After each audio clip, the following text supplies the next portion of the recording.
নমস্কার, ফব নিউজে স্বাগত। বাংলাদেশে মৌলবাদীরা মুখ্যমন্ত্রী মমতা ব্যানার্জিকে বলছে নষ্টাভষ্টা মহিলা। শুধু তাই নয়, প্রধানমন্ত্রী নরেন্দ্র মোদীকেও বলেছে সন্ত্রাসবাদী, খুনি। বিভিন্ন উস্কানিমূলক বক্তব্যের মাধ্যমে সেদেশের মুসলমানদের মধ্যে ভারত বিদ্বেষী উত্তেজনা সৃষ্টি করছে। ব্যাঙ হাতির সঙ্গে প্রতিদ্বন্দ্বিতায় নামতে চাইছে। তারা জানে না, হাতির একটি পা যদি ব্যাঙের পিঠের উপর পড়ে তাহলে তার কি অবস্থা হয়। বাচ্চারা সমস্ত হিন্দুস্তানের সৈন্য এক জায়গায় করলেও 14 কোটি মুসলমান 28 কোটি হাতে যদি গজারির লাঠি নেয়, আল্লাহ দিনের কালেমা দিল্লির লাল কেল্লায় উড়িয়ে দেওয়া হবে।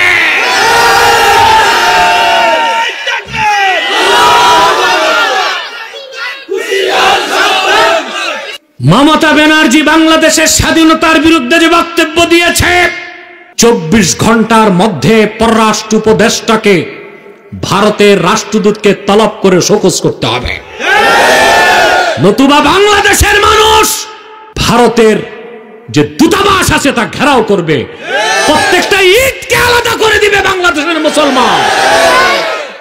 মজবুত থাকুন, আলেম ওলামার ডাক দিলেই ঝাঁপিয়ে পড়বেন ইনশাআল্লাহ। বর্তমান সরকারকে 3টা পরামর্শ দিব, যে 3টা নীতি তারা বাস্তবায়ন করে হিন্দুস্তান বাংলাদেশের নাম শুনলে হরে রাম করতে করতে পানি খাবে। সম্মানিত সুধী, আমি আপনাদেরকে একটা ভয়ঙ্কর সংবাদ শোনাচ্ছি। পশ্চিম বাংলার মুখ্যমন্ত্রী মমতা ব্যানার্জি, এই নষ্টা ভ্রষ্টা মহিলাটি ভারতের প্রধানমন্ত্রী মুসলমানদের রক্তে যার হাত রঞ্জিত সন্ত্রাসী খুনি মোদীকে বলেছে বাংলাদেশে শান্তি রক্ষী বাহিনী পাঠাতে। একটা স্বাধীন দেশে ভারতের প্রধানমন্ত্রীকে সে দেশেরই কোন এক মুখ্যমন্ত্রী যদি বলে শান্তি রক্ষী বাহিনী পাঠাতে, তাহলে বোঝা যায় তারা আমাদের স্বাধীনতায় হস্তক্ষেপ করতে চায়। আমরা যে আশঙ্কা করে আসছি তা কি মিথ্যা? সেটা কি ভারত সুযোগ পেলে আমাদের দেশে হস্তক্ষেপ করবে? মোদীকেও বলে দিচ্ছি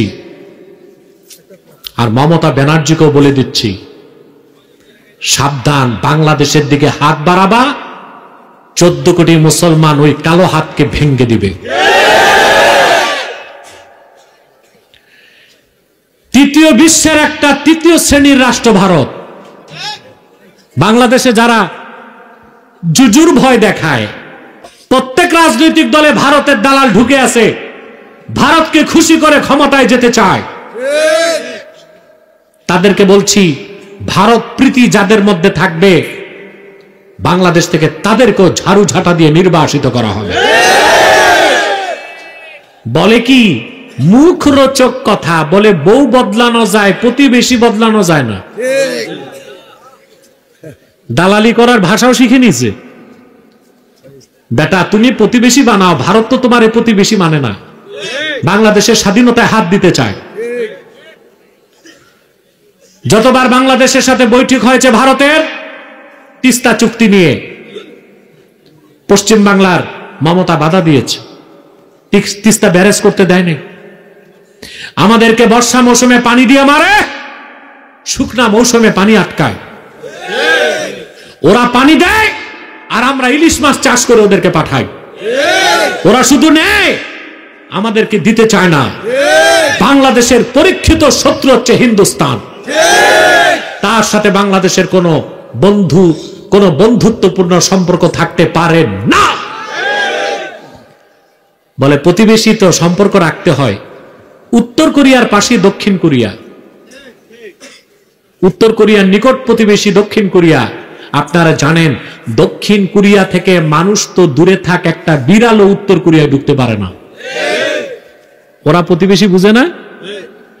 আমেরিকার নিকট প্রতিবেশী মেক্সিকো, আমেরিকা মোটা কাটা তারের বেড়া দিয়ে মেক্সিকো আলাদা করে রাখছে, প্রতিবেশী সম্পর্ক নাই, কারণ শত্রু তো শত্রুই।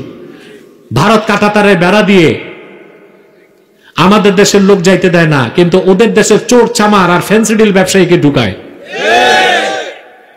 ফারাক্কায় বাদ দিয়া পানি দিয়ে আমাদেরকে কষ্ট দেয়, ভেজাল ওষুধ পাঠায় আমার দেশের মানুষগুলোকে হত্যা করে। বাংলাদেশের 16 বছর যারা নির্যাতন করেছে তাদেরকে হিন্দুস্তান সহযোগিতা করেছে। এদেশের আলেম ওলামার উপর যত নির্যাতন নিপীড়ন হয়েছে ভারতের পরামর্শ হয়েছে। বাংলাদেশের স্বাধীনতার শত্রু হিন্দুস্তান মমতা ব্যানার্জির কথায় তা প্রকাশ পেয়েছে। বাংলাদেশের নিজেরই তো শান্তিরক্ষী বাহিনী আছে। আফ্রিকা মহাদেশে, উগান্ডাতে, বুরুন্ডিতে, নাইজেরিয়াতে, বিভিন্ন দেশে বাংলাদেশের সাহসী সেনাবাহিনী শান্তিরক্ষী হিসেবে দায়িত্ব পালন করে। তো বাংলাদেশের শান্তি রক্ষায় কি আমার দেশের সেনাবাহিনী ব্যর্থ হয়ে গেছে? যে আমেরিকারে বলে, ভারত আমেরিকাকে বলে শান্তিরক্ষী বাহিনী পাঠাবে, ফন্দি এইটা যে আমেরিকাকে বলবে শান্তিরক্ষীর অনুমতি দেন, আমি আমার বাহিনী পাঠাই। বেটা চারালের বাচ্চারা, সমস্ত হিন্দুস্তানের সৈন্য এক জায়গায় করলেও 14 কোটি মুসলমান 28 কোটি হাতে যদি গজারির লাঠি নেয়, আল্লাহ দিনের কালেমা দিল্লির লাল কেল্লায় উড়ায় দেওয়া হবে।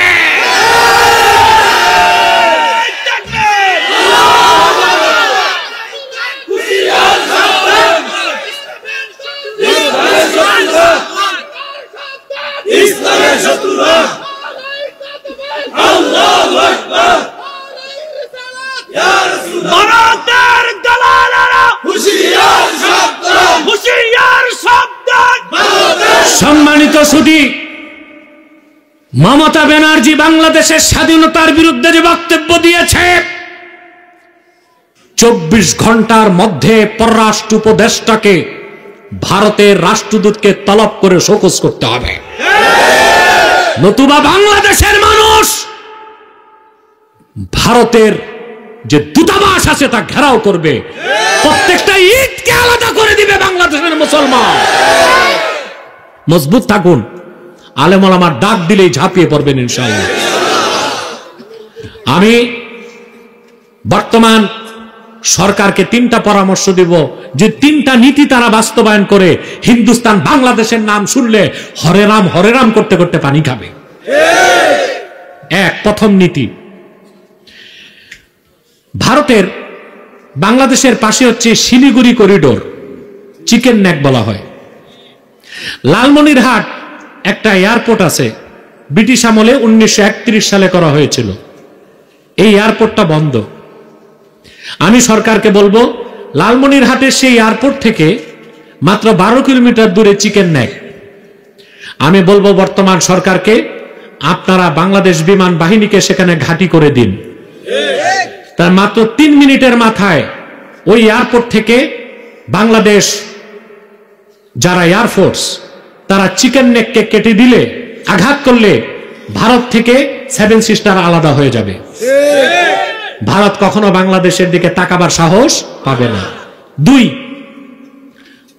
ভারতের চিরশত্রু চায়নার সাথে আমি বলবো বর্তমান সরকারকে সামরিক চুক্তি করতে।